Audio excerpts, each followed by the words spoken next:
PDIP secara biologis kesannya pro-Cina dan anti-Amerika karena ada sejarah yang mengatakan Pak Karno dieksekusi dalam tanda petik oleh CIA. Kesannya miring ke Cina lebih karena tidak suka Amerika karena dendam sejarah. Apakah begitu aslinya? Ya tidak juga. Ini layak untuk dipelajari lebih jauh. Karena itu saya menyempatkan mempelajarinya dengan beberapa buku yang saya baca. Setelah saya perdalam akar masalahnya, saya bermaksud memberikan pandangan lain, sesuatu sudut pandang yang baru. Setelah membaca beberapa buku sejarah berbasis studi lapangan beberapa bulan terakhir ini, saya mencari fakta untuk memahami apa yang terjadi di Indonesia sejak tahun 1960 hingga akhir tahun 1969. Sepanjang tahun 60-an tersebut, sejarah Indonesia itu benar-benar pelajaran kelas dunia. Masa itu ada Kennedy, CIA, Soviet, Peking, Soekarno, Marilyn Monroe, PKI, Soeharto, wanita di sekeliling Soekarno, serta petinggi PKI di sekitar istana.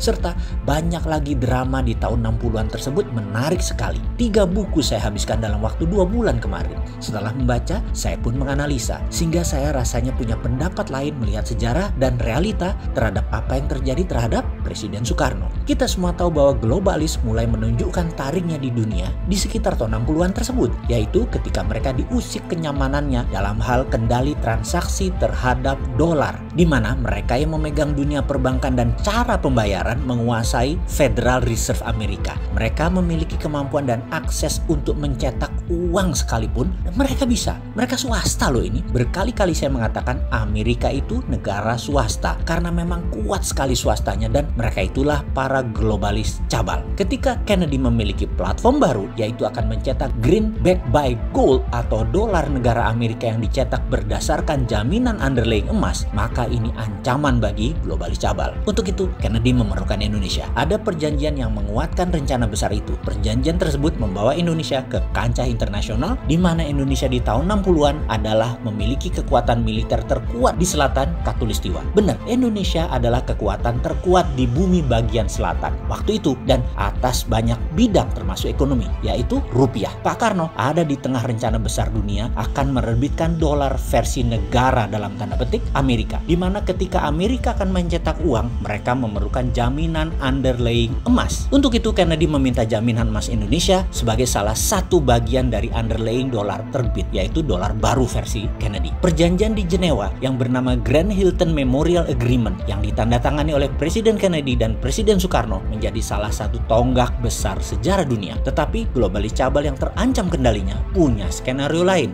Kennedy ditembak di Dallas. Mobil kenegaraan yang tidak pernah jalan pelan saat itu jalan di bawah 20 mile per jam yang seharusnya tidak boleh, dan 3 arah peluru menerjang Kennedy bersamaan. Meninggal di tempat beliau saat itu. Inilah konspirasi panjang yang belum pernah jelas terungkap hingga saat ini. Di belahan bumi lain, Pak Karno baru turun dari pesawat di Bandara Kemayoran kala mendengar berita kematian Kennedy. Pak Karno terkejutnya bukan main, shock. Karena apa? Karena hal ini membuyarkan skenario kerjasama Indonesia-Amerika atas terbitnya dolar berbasis emas atas nama negara Amerika atau Federal Dollar. Semua akhirnya tinggal sejarah ketika Pak Karno pun oleh globalis cabal dilengsarkan. Skenario ini globalis yang punya, sedangkan CIA hanya pelaksana. Karena Amerika akan mendadak menjadi negara patriotik nasionalis. Begitu juga Indonesia menjadi negara patriotik nasionalis, bukan di bawah globalis lagi. Dan globalis cabal tidak mau skenario itu. Baik, kita melompat sebentar ke masa kini. Ketika Trump pidato di PBB bulan lalu, dia secara jelas mengatakan, saya mendukung negara-negara untuk berdaulat masing-masing yang bisa diartikan deglobalisasi, anti globalis cabal. Dan itu gaya Trump banget, patriotik. Trump menjadi Kennedy baru, dan banyak yang menduga dia akan diasasin atau dibunuh oleh globalis cabal seperti cerita di dalam The Simpsons yang belum pernah meleset menceritakan kejadian di masa akan datang, termasuk ketika Trump jadi presiden dan cerita Trump terbunuh. Tetapi Trump adalah Trump dan Amerika adalah Amerika. Mereka tidak pernah berubah sejak lahirnya. Tujuannya jelas, menjadi sheriff dunia, menjadi pengendali dunia. Agaknya kebencian terhadap Trump oleh globalis cabal ini sudah puncaknya ketika September 2020 kemarin Trump melakukan perombakan sistem transfer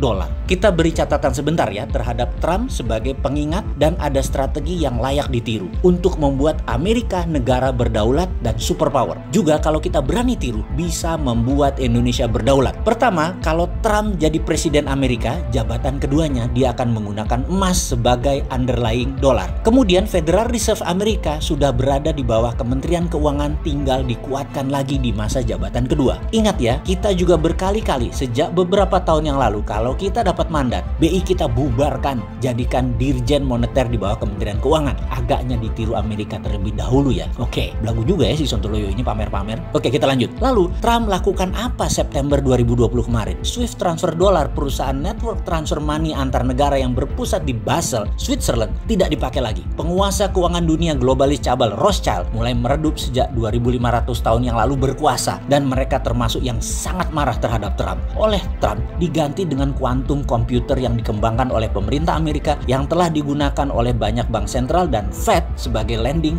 konsorsianya. Inilah perang sesungguhnya saat ini. Globalis cabal di belakang Demokrat dan Tiongkok melawan Amerika patriotis nasionalis di bawah Trump. Ada yang menarik, kesadaran bernegara Amerika lagi tinggi-tingginya sehingga beberapa pendekatan pidato Biden-Kamala terpaksa harus menirunya, yaitu agar tidak ketinggalan zaman. Biden-Kamala juga ke arah patriotisme jualan untuk pemenangan dalam Pilpres nanti. Jadi ada pengamat intelijen pertahanan dunia yang mengatakan kalau Biden menang tetap akan perang melawan Tiongkok juga globalis karena Amerika mendadak menjadi negara patriotik. Jadi Trump atau Biden, Amerika tetap Amerika. Oke. Sekarang mulai kebayang apa hubungannya dengan Omnibus Law, hubungan kebijakan luar negeri Indonesia, apa hubungannya terhadap COVID dan ekonomi Indonesia dari cerita tersebut. Apa harus dijelaskan lebih rinci lagi? Ini pelajaran sesungguhnya ada yang minat nggak sih? Yang menjabat ada yang ngerti nggak sih beginian?